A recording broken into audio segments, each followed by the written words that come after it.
Red book ఏదో తక్కువ అంచనా వేస్తే పప్పులో గాలేసినట్టే. రెడ్ బుక్ ఎంత అద్భుతంగా అమలవుతుందో, ఎవరినైతే టార్గెట్ చేశారో, ఎవరికైతే చెక్ పెట్టారో, ఎవరి బుక్ పేరైతే ఆ రెడ్ బుక్లో రాసుకున్నారు నారా లోకేష్ గారు, రెడ్ బుక్ అనుగుణంగానే అనుసరించే ముందుకు వెళ్ళిపోతోంది అనేది నారా లోకేష్ గారి మాటల్లో మరొకసారి ఆయన చెప్పకనే చెప్పేశారు. ఒకసారి ఆయన మాటలు విందాం. ఒకసారి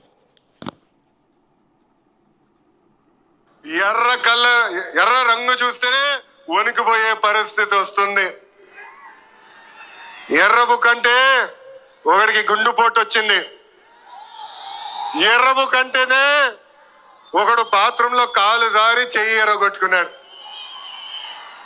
ఇంకొకడు ఏమయ్యాడో మీ అందరికి తెలుసు. అర్థమైందా రాజా? అర్థమైందా రాజా? అది గుండెపేట వచ్చింది ఎవరికి? కొడాలి నాని గారికి. అదే ఆయన చెప్పింది. ఇక వల్లభనేని వంశీ అలాగే రాజా అంటే మరి నాకు తెలిసి ఆ డైలాగ్ ఎందుకు వేశారంటే పోసాని గురించి అనుకుంటా. ఎందుకంటే ఆయన జైల్లో పెట్టి మొత్తం జైళ్ళన్నీ చూపించి, రాష్ట్రంలో ఉన్న జైళ్ళన్నీ చూపించేసి ఆయనకి పీటీ వారెంట్ల మీద మొత్తానికి బెయిల్ మీద అయితే ఆయన బయటికి వెళ్ళారు. అంటే రెడ్ బుక్ ఇంకా నడుస్తోంది. రెడ్ బుక్లో చాలా హిట్ లిస్ట్లో పేర్లే ఉన్నాయి. వాళ్ళందరికీ చొక్కలు చూపిస్తామంటూ ఒక వార్నింగ్, ఒక గట్టి వార్నింగే ఇచ్చారు నారా లోకేష్ గారు. అది మంచిగా చెడుక ప్రజాస్వామ్య విలువలు ఎంతవరకు కాపాడడానికి ఇలాంటి వ్యాఖ్యలు అంటే ఇక్కడ నాకు తెలిసి ఇప్పుడు ఇంకా అలాంటివి మాట్లాడుకోవడం వేస్ట్. ఎథిక్స్, ప్రజాస్వామ్య విలువలు ఇవన్నీ మాట్లాడుకోవడం వేస్ట్.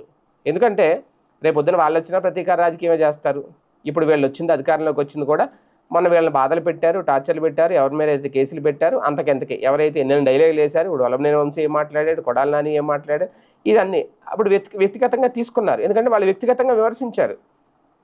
కరోనా టైంలో 10వ తరగతి ఎగ్జామ్స్ గురించి ఈయన వాళ్ళ అభిప్రాయాలు, విద్యార్థుల అభిప్రాయాలు తీసుకోవడానికి ఒక జూమ్ కాల్ పెట్టుకుంటే అందులో వాళ్ళు ఎంట్రీ అయ్యారు, వాళ్ళు వచ్చేసారు, ఇన్వాల్వ్ అయ్యారు. వంశీ వచ్చారు, కొడాలి నాని వచ్చారు. అక్కడ నారా లోకేష్ గారిని వ్యక్తిగతంగా టార్గెట్ చేశారు.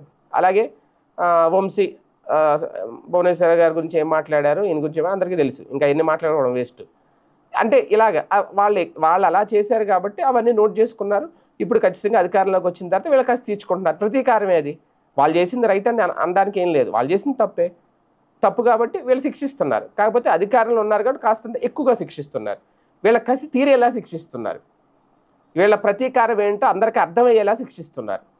అంతే తేడా. రేపొద్దున అలాగని చెప్పి వాళ్ళు వదిలిపెడతారా?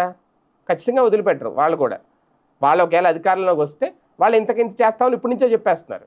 అందుకని ఇక్కడ మనం ప్రజాస్వామ్యం లేదంటే ఎథిక్స్, విలువలు ఇవన్నీ మాట్లాడుకోకూడదు. అవన్నీ ఎప్పుడో పక్కకి వెళ్ళిపోయినాయి. రాజకీయాలు అంతే. ఈ వీళ్ళ అధికారంలోకి వచ్చినప్పుడు వీళ్ళు చప్పట్లు కొట్టుకుంటుంటారు, వాళ్ళని హింసిస్తూ ఉంటే వాళ్ళ అధికారంలో వచ్చినప్పుడు వీళ్ళు చప్పట్లు కొట్టుకుంటూ ఉంటారు. అంతే తేడా, పెద్ద తేడా ఏముండదు. అంటే ఎవరి తృప్తి కోసం వాళ్ళు రాజకీయాలు చేయాలి, వాళ్ళు అరెస్టులు చేయాలి, వాళ్ళ కేసులు పెట్టాలి, వాళ్ళని జైల్లో పెట్టాలి, నానా హింసలు పెట్టాలి. అది వాళ్ళకే తప్పదు, వీళ్ళకే తప్పదు అన్నట్టుగానే ఉంది. అందుకే మేము ఎంత కొందికి ఇచ్చేస్తాం, అన్నీ మేము ఏదో కలర్ బుక్లో రాసుకుంటాం, రాసి పెట్టుకోండి అని జగన్ గారు చెప్తున్నారు. ఈయన కూడా రెడ్ బుక్ ఇలా ఉంది, ఇది రెడ్ బుక్ పవర్ అనేది మరోసారి చెప్పారు.